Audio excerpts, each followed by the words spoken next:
Assalamualaikum warahmatullahi wabarakatuh. Waalaikumsalam warahmatullahi wabarakatuh. Silakan duduk kalian.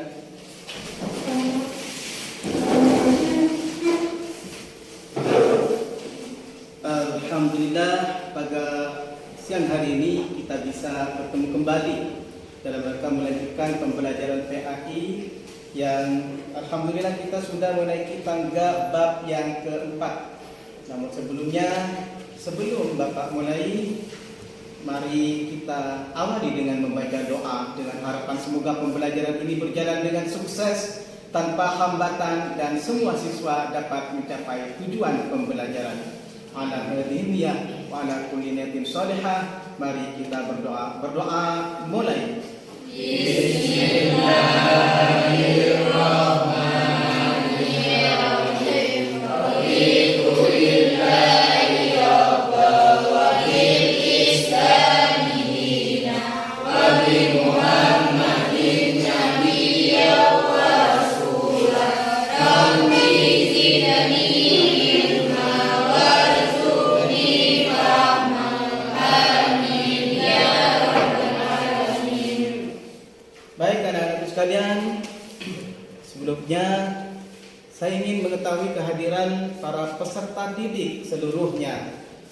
Ada berapa persen yang hadir pada kesempatan siang hari ini? Mohon kepada ketua kelas diinformasikan kepada saya. Alhamdulillah hari ini lengkap Pak, tidak ada yang absen. Alhamdulillah, ini patut kita syukuri bahwa kesehatan itu adalah sesuatu hal yang berharga. Dan semoga kita selalu tetap terjaga kesehatan ini dan selalu dalam lindungan Allah sehingga dapat melaksanakan aktivitas belajar mengajar sehari-hari di sekolah. Amin, amin ya rabbal alamin. Anak-anakku sekalian, baiklah, sebelum pembelajaran ini dimulai, saya ingin memulainya dengan persepsi dulu. Kira-kira kalian masih ingat sebagai pertanda bahwa kalian masih belajar di rumah? Ya. Apakah yang sudah kita pelajari di bab yang kemarin? Silakan, tentang apa? Mempertahankan kehidupan sebagai cermin kepribadian. Baik, dan tetap hubungannya dengan cermin sebuah kepribadian. Bapak akan mengetengahkan sebuah bab tentang Al-Quran dan hadis sebagai pedoman hidupku. Hubungannya dengan kepribadian orang yang berpedoman kepada Al-Quran dan hadis dalam setiap tingkah laku dan kesehariannya, insya Allah kepribadiannya akan tetap sejalan dengan jalan ajaran agama. Baik anak-anakku sekalian, Bapak ingin memulainya dengan menyampaikan terlebih dahulu tujuan pembelajaran yang harus kita capai pada kesempatan siang hari ini. Bahwa kita akan dilaksanakan berhasil dan sukses kalau yang pertama kita telah dapat melaksanakan sumber hukum Islam itu sebagai sebuah penerapan dalam melakukan ijtihad. Yang kedua, setelah kita belajar tentang Al-Quran dan hadis ini, kita terdorong untuk berperilaku ikhlas beribadah karena sebuah implementasi dari ajaran agama yaitu Al-Quran dan hadis. Yang kedua, setelah kita belajar ini, maka kita dituntut untuk mampu membuktikan bahwa kedudukan Al-Quran itu adalah sumber utama dalam melakukan ijtihad sebelum hadis, ijma' dan qiyas. Dan yang terakhir, kita diharapkan untuk mampu mengintegrasikan macam-macam sumber hukum Islam itu dengan cermat dan tepat. Baik, saya lanjutkan tema kita tentang Al-Quran dan hadis dengan kemasan judul Al-Quran dan hadis adalah pedoman hidupku.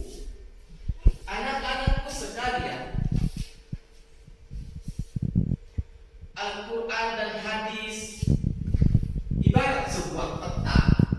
Dia akan menunjukkan arah langkah kita selama menjalani kehidupan ini hingga menuju akhirat dengan selamat.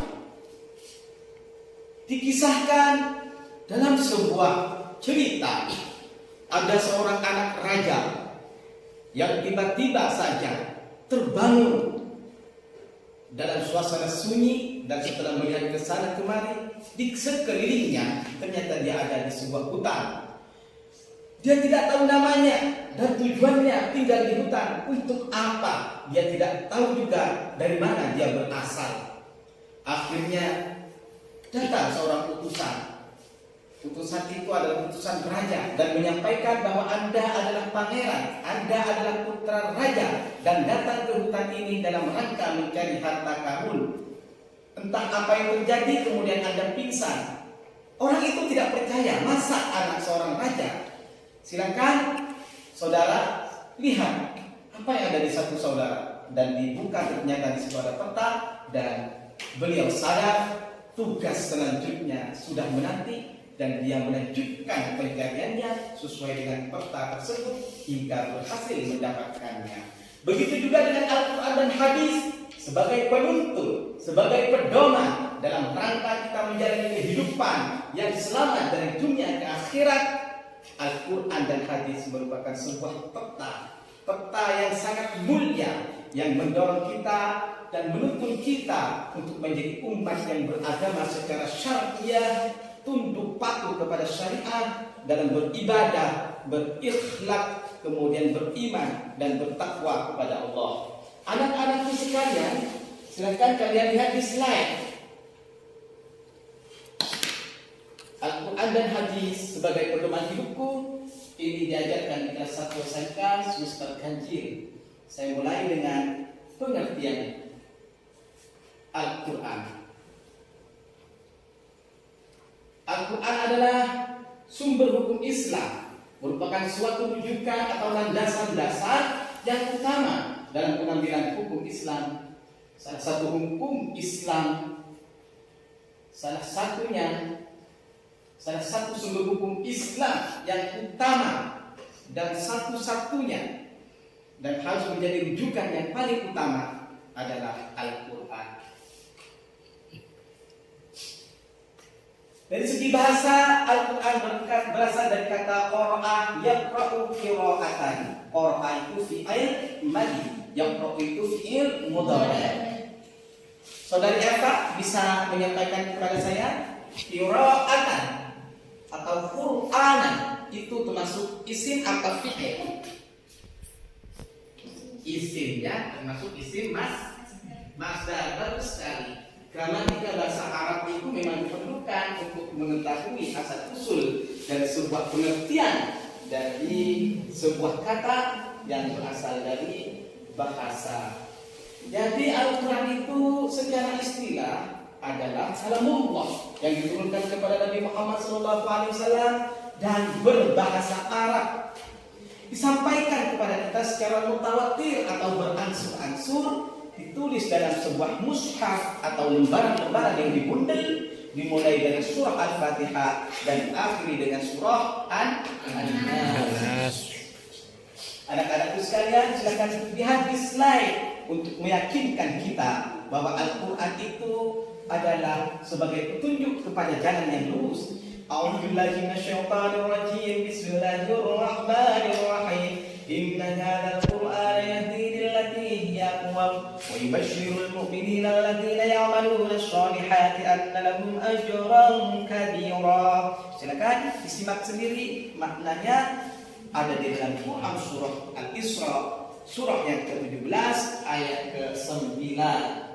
Anak-anakku sekalian, baik, saya lanjutkan. Kedudukan Al-Quran itu sebagai sumber hukum Islam. Dalam Al-Quran disebutkan, ya ayyuhalladzina amanu athi'ullaha wa athi'ur rasul wa ulil amri minkum. Fa in tanaza'tum fi syai'in farudduhu ila Allah war rasul in kuntum tu'minuna billahi wal yawmil akhir. Dzalika khairu wa ahsanu ta'wila. Inti dari ayat ini adalah menempatkan Al-Quran di atas segala-galanya sebagai media untuk tunduk dan patuh kepada Allah sebelum kita tunduk dan patuh kepada Rasulullah dan kepada pemerintah atau ulil amri. Selanjutnya anak-anakku sekalian, kandungan hukum dalam Al-Quran itu memuat 3 hal. Yang pertama adalah akidah. Akidah ini adalah keimanan. Letaknya baik kandungan Al-Quran itu memuat hukum. Yang pertama adalah hukum akidah atau keimanan. Letaknya di dalam hati dan harus tertancap kuat. Akidah atau keimanan ini mengharuskan kita untuk tunduk dan patuh kepada ajaran Allah, tunduk dan patuh kepada perintah Allah sebagai implementasi bahwa rukun iman adalah yang pertama iman kepada Allah sebelum iman kepada malaikat, kitab suci, para rasul, hadis, qadar dan qadar. Selanjutnya adalah syariat atau ibadah. Al-Quran memuat tata cara kita beribadah kepada Allah. Kita diatur di sana bagaimana cara melaksanakan ibadah yang sesuai dengan ajaran Islam. Selanjutnya juga hukum muamalah adalah cara kita dalam berinteraksi, bertransaksi antara sesama manusia. Yang terakhir adalah akhlak atau budi pekerti. Hukum-hukum tentang akhlak sangat banyak di dalam Al-Quran. Akhlak itu artinya berperilaku mulia, baik itu berakhlak kepada Allah, berakhlak kepada sesama manusia, sesama makhluk Allah, dan berakhlak kepada lingkungan. Kita harus soleh secara vertikal dan soleh secara horizontal. Anak-anakku sekalian, saya lanjutkan masih tentang Al-Quran dan hadis sebagai pedoman hidupku. Di sini Bapak sudah menampilkan pengertian hadis atau sunnah. Silakan dibaca sendiri. Secara bahasa itu apa, kemudian secara istilah itu apa. Intinya adalah hadis itu bisa perkataan, bisa perbuatan, dan juga bisa ketetapan dari Rasulullah SAW. Hadis itu memuat 3 hal penting. Yang pertama adalah sanad. Apa itu sanad? Adalah sekelompok orang atau seseorang yang menyampaikan hadis Rasulullah sampai kepada kita hingga sekarang. Kemudian matan itu adalah materi atau redaksinya. Rawi itu adalah orang yang meriwayatkan hadis. Selanjutnya anak-anakku sekalian silakan simak di slide. Bapak sudah menampilkan kedudukan hadis dalam hukum Islam, adalah sumber hukum Islam yang kedua. Bismillahirrahmanirrahim. Dalam surah Al-Ashr ayat ke-7. Wa ma ataakum ar-rasulu fakhudhuhu wa ma nahakum an fantahu wattaqullaha innallaha syadidul iqab. Demikian juga dengan firman Allah di dalam ayat yang lain, "Man yuti'ir rasul faqad ata'a Allah wa man tawalla fama arsalnaka 'alaihim hafizah." Jadi kalau kita sudah taat patuh kepada Rasulullah, maka itu adalah indikasi pertanda bahwa kita taat dan patuh kepada Allah. Sehingga hadis dari Rasulullah menempati posisi hukum yang kedua. Fungsi hadis kepada Al-Quran diantaranya adalah sebagai penegas, karena banyak dalam redaksi Al-Quran yang butuh penegasan. Kemudian penjelas atau sebagai al-bayan. Kemudian lagi Al-Quran itu menetapkan hukum yang baru yang tidak terdapat di dalam Al-Quran. Hadis itu sekali lagi menetapkan hukum baru yang tidak pernah terdapat di dalam Al-Quran. Macam-macam hadis itu kalau ditinjau dari segi perawinya ada 3 macam. Yang pertama adalah hadis mutawatir. Silakan disimak sendiri, ada di buku dan ada di slide. Kemudian hadis masyhur. Yang keempat ada hadis ahad. Selanjutnya silakan fokus masih di slide. Pengertian ijtihad. Ijtihad itu apa Bapak?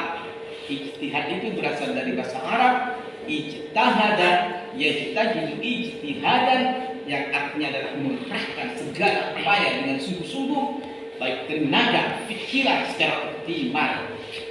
Secara istilah ijtihad ini mencurahkan segenap pikiran dan kemampuan kita dengan tujuan untuk menetapkan suatu hukum.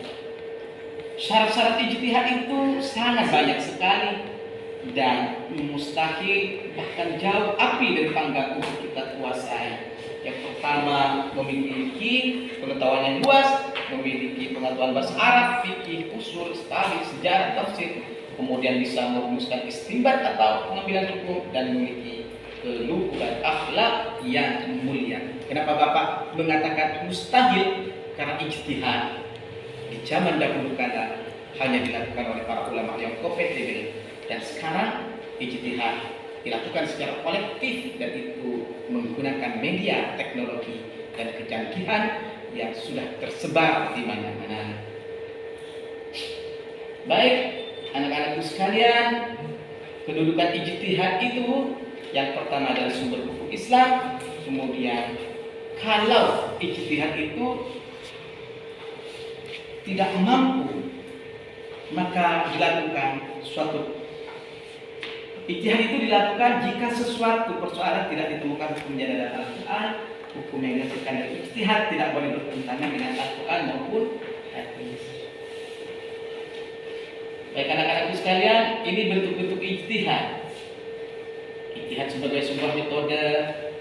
Yang kedua, ijtihad yang bernama ijma'. Kemudian ada lagi ijtihad yang bernama qiyas.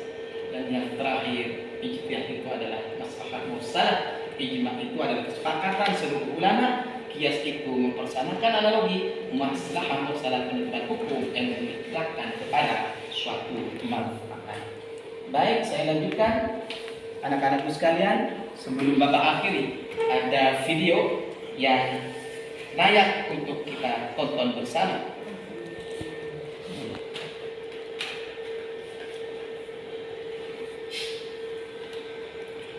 Ini akan memperdalam pemahaman kita tentang Al-Quran sebagai sebuah mukjizat terbesar.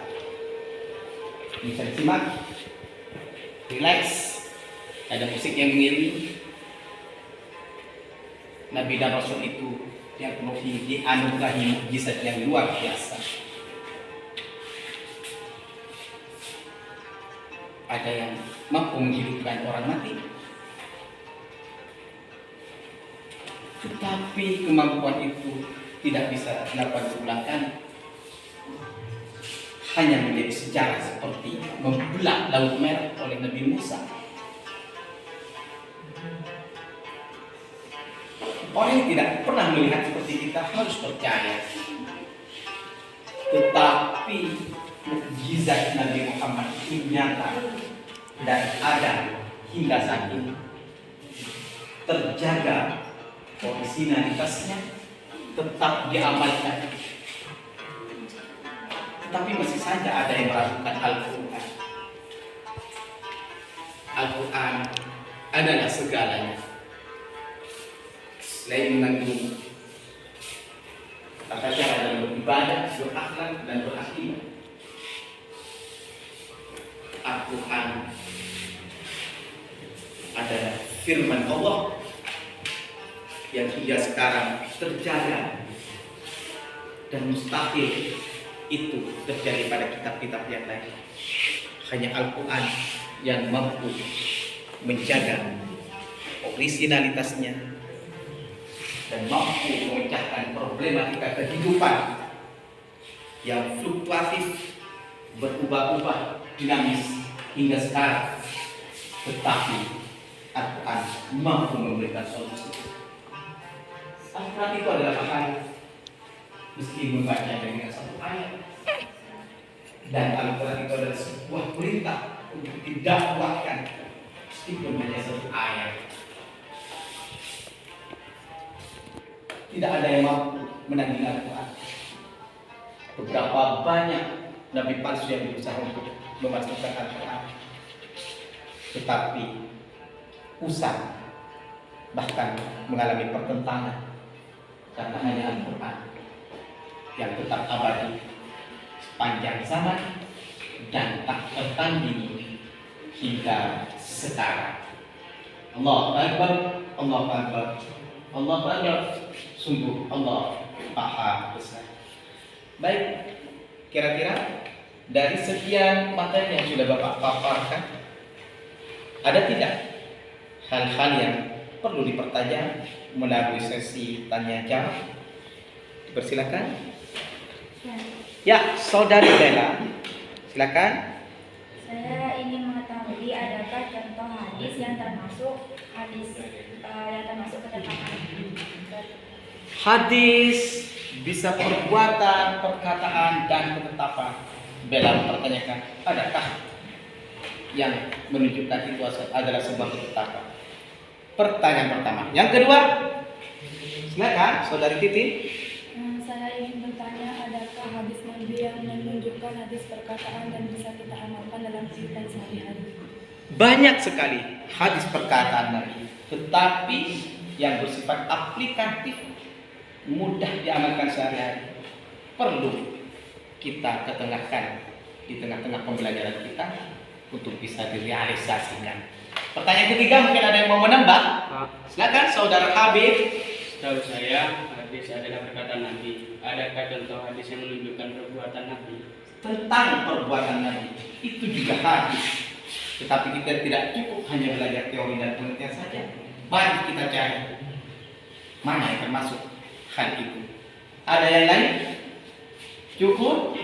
Oke. Untuk menjawab sekian pertanyaan ini, saya mau membentuk grup diskusi yang bisa menjadi solusi agar menjadi pembelajaran bagi kita, diskusi bersama, belajar bersama, dan mencari solusi dari permasalahan yang sudah kita kendalikan dalam pembelajaran ini secara kreatif, rasional, kerjasama, kolaboratif, dan mengedepankan kecermatan dan ketepatan. Baik, dipersilakan untuk membentuk formasi kelompok. Ya, kelompok 1 ada di sebelah selatan. Mas Habib bagus. Dan Mas Obi bagus. Kita kan di bawah. Ya.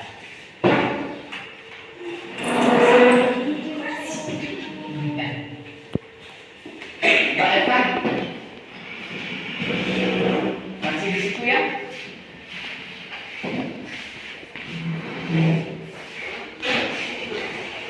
Ya, bantu saya. Obi. Ayo. Ya. Nah. Oh, di sini saja. Ya. Kan, Mbak, harus sini. Benar, biar lebih komunikatif. Pastinya berhadap-hadap. Boleh digeser ya.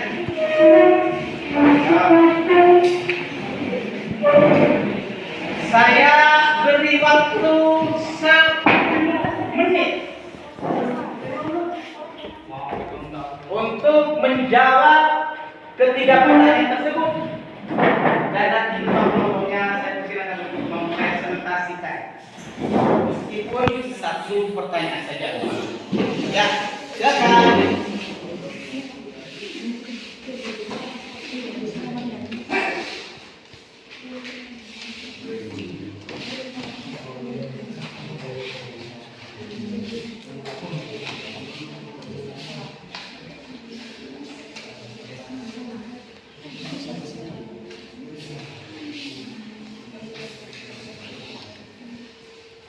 Yang aktif, yang komunikatif, yang kolaboratif, yang serius.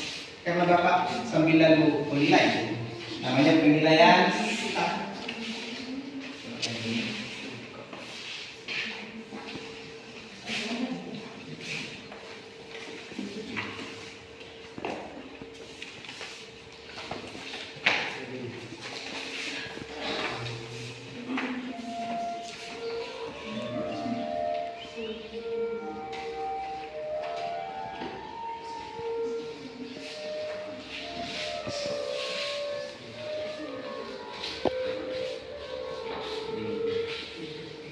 Baik anak-anakku, 10 menit sudah kita lalui. Tentunya kalian sudah mengantongi jawaban dari beberapa pertanyaan dari teman-teman kalian. Ya, silakan kembali lagi ke tempat.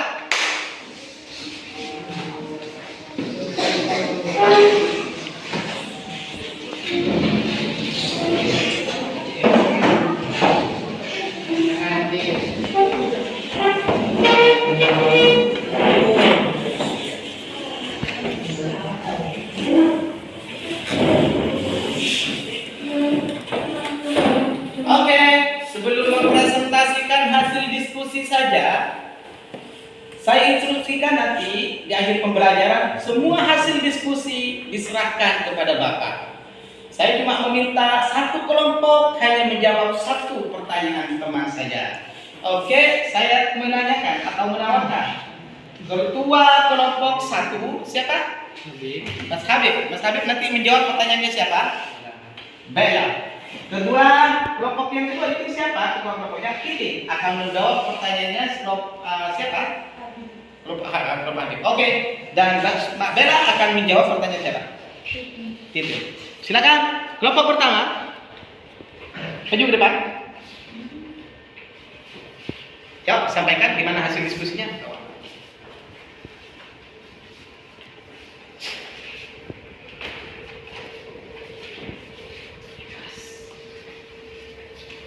Khalid bin Walid memakan zat atau sejenis biawak yang kemudian dihidangkan kepada Nabi Shallallahu Alaihi Wasallam. Lalu sebagian sahabat Khalid bertanya, apakah kita diharamkan memakan zat, wahai Rasulullah? Nabi menjawab, la walakinnahu laisa fi ardi qaumi kulu fa innahu halalun. Tidak, hanya saja binatang ini tidak ada di negeriku, atau oleh karena itu aku tidak suka memakannya. Makanlah, sesungguhnya dia zat halal. Hadis riwayat Al-Bukhari dan Muslim. Ya, bagus sekali. Terima kasih.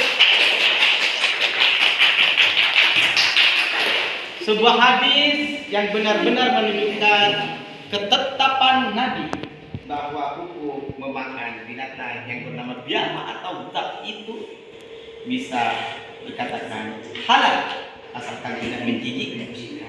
Untuk selanjutnya kelompok 2 dipersilakan untuk menghadap depan.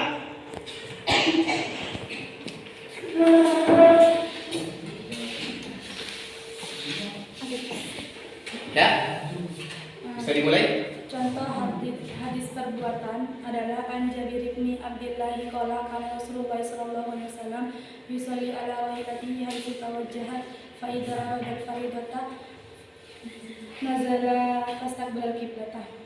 Yang artinya dari Jabir bin Abdullah berkata, Rasulullah melaksanakan sholat di atas tunggangannya menghadap kemana arah tunggangannya menghadap. Jika beliau hendak melaksanakan sholat yang wajib, maka beliau turun lalu menghadap kiblat. Baik, terima kasih. Hadis perbuatan. Jadi sahabat Khalid bin Walid ya pernah melakukan sholat di atas tunggangan dan arah kiblatnya mengikuti arah kemana tunggangan itu menghadap.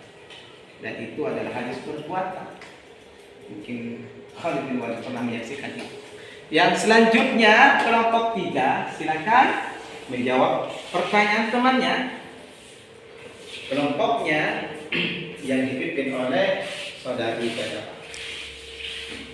Dari hasil diskusi yang sudah saya dan teman-teman saya lakukan, kami menemukan salah satu hadis yang termasuk hadis perkataan, yaitu innamal a'malu binniyat, segala perbuatan tergantung dengan niatnya. Terima kasih.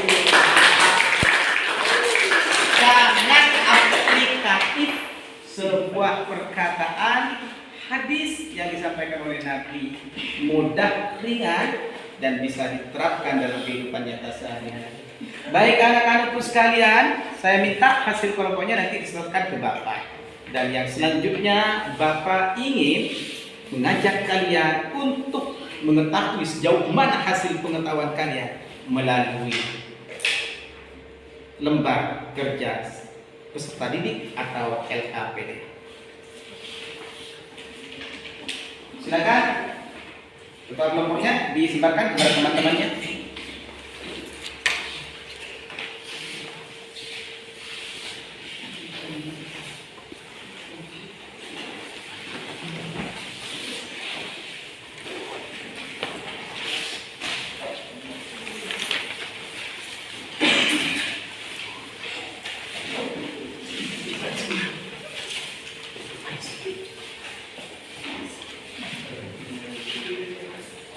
Silakan dikerjakan, saya beri waktu kembali 10 menit. Yang serius, yang mandiri, berdasarkan pengetahuan kalian dan aktivitas lembar kerja siswa ini akan didukung dengan buku paket yang ada di depan kalian.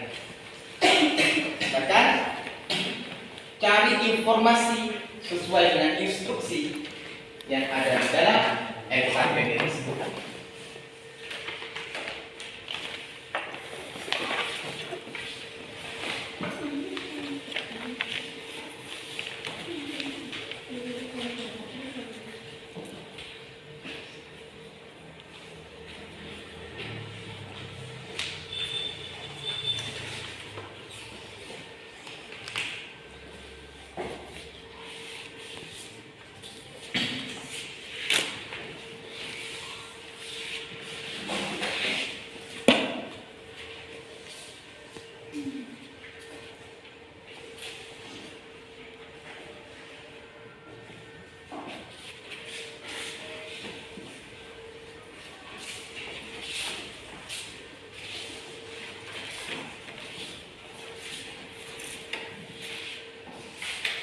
Oke, anak-anakku sekalian, 10 menit sudah kita lalui.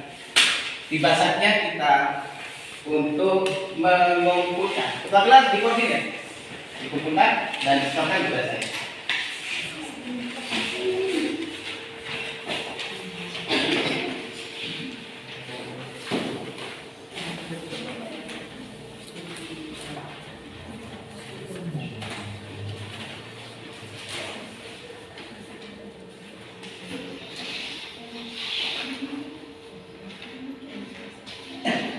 Silakan. Silakan kepada Bapak.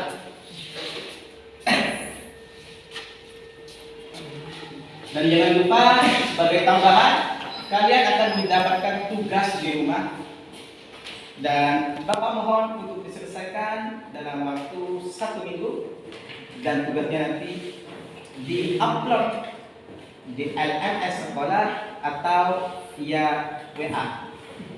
Kita sudah mempunyai grup dan kita saling komunikasi dan belajar bersama. Baik anak-anakku sekalian, sebelum berakhir, Bapak punya permainan namanya game lingkaran. Dalam game ini saya minta kepada yang berkenan untuk bermain dan memutar lingkaran yang sudah ada di depan. Kemana arah panah ini menunjukkan kepada tulisan, maka hal yang berkaitan dengan tulisan tersebut harus kalian paparkan. Setidaknya kalian memberikan pernyataan. Oke? Yang berkenan untuk bermain saya minta dari Putri.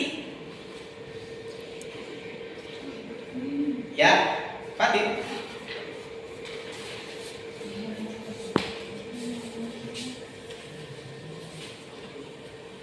Diputar ya. Ya, baca bismillah dulu. Ya.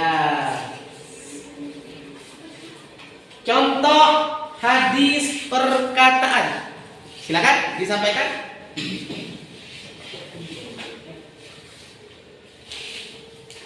Hadis perkataan. Contoh hadis perkataan adalah sebagai berikut. Innamal a'malu binniyat, segala perbuatan tergantung niat. Bagus sekali.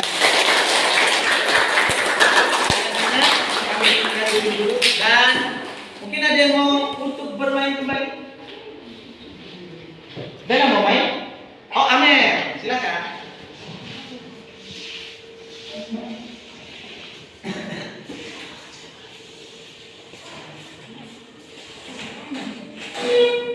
Ya, kita lihat bersama contoh hadis perbuatan. Kira-kira apa yang bisa disampaikan kepada teman-temannya? Contoh hadis perbuatan yaitu an Jabir bin Abdullah qala kana Rasulullah sallallahu alaihi wasallam yusalli ala rahilatihi haitsu tawajjahat fa idza arada faridatan nazala fastaqbala al-qiblata, yang artinya dari Jabir bin Abdullah berkata Rasulullah melaksanakan sholat di atas tunggangannya menghadap ke mana arah tunggangannya menghadap jika beliau hendak melaksanakan sholat yang wajib, maka beliau turun lalu sholat menghadap kiblat. Hadis riwayat Al-Bukhari dan Muslim. Ya, terima kasih. Nabi yang menyampaikan bahwa Nabi pernah melakukan sholat di atas tunggangan, tetapi untuk sholat wajib beliau harus turun. Baik, saya minta lagi satu orang yang berkenan untuk bermain. Saya Pak. Siapa? Silakan.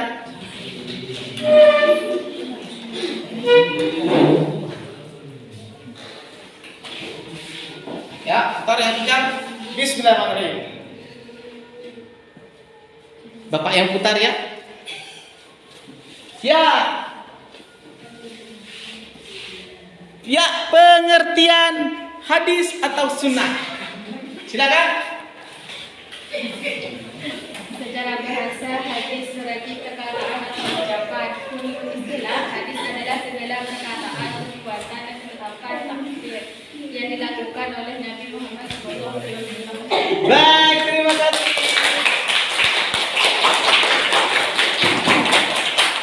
Saya kira dari sekian sesi pembelajaran kita, mulai dari pemaparan, kemudian KPD, kemudian diskusi tanya jawab, dan terakhir dengan permainan, kita sudah mampu untuk mengamalkan tujuan pembelajaran kita.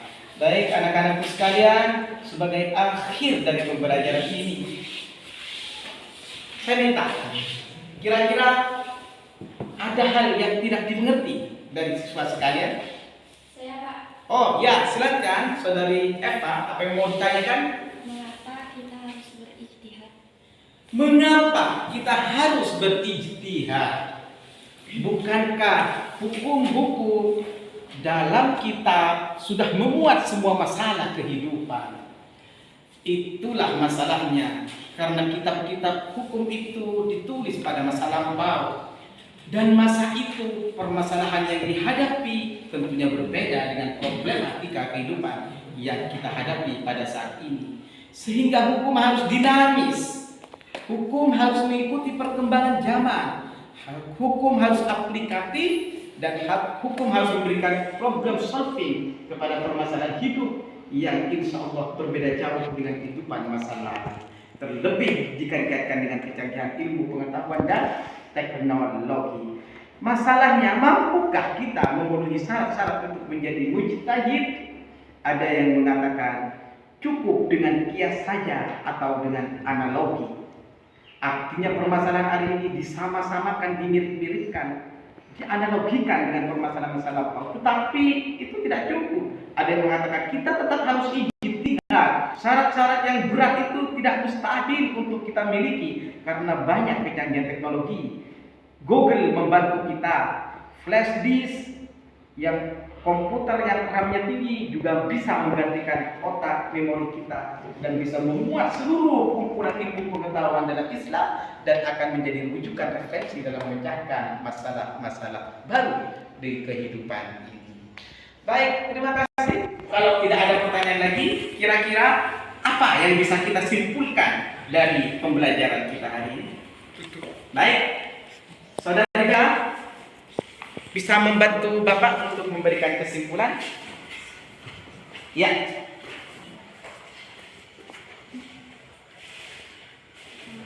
Kita harus berperilaku sesuai hadis sebagaimana yang sudah dicontohkan oleh Nabi Muhammad SAW.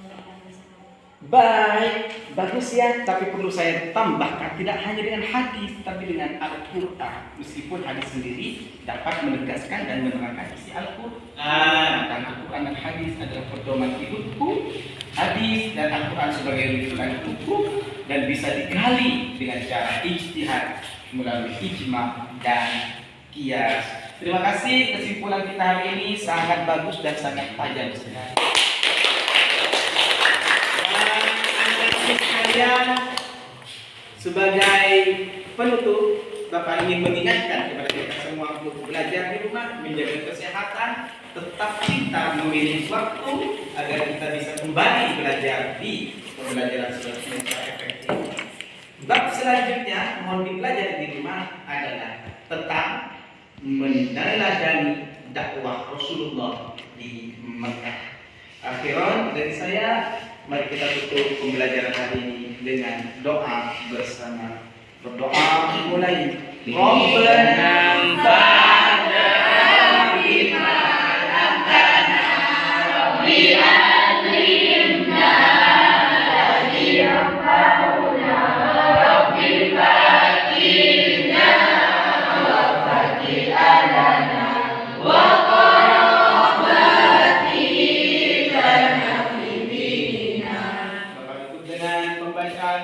doa kafaratul majlis. Subhanallahumma wa bihamdika asyhadu an la ilaha illa anta astaghfiruka wa atubu ilaik.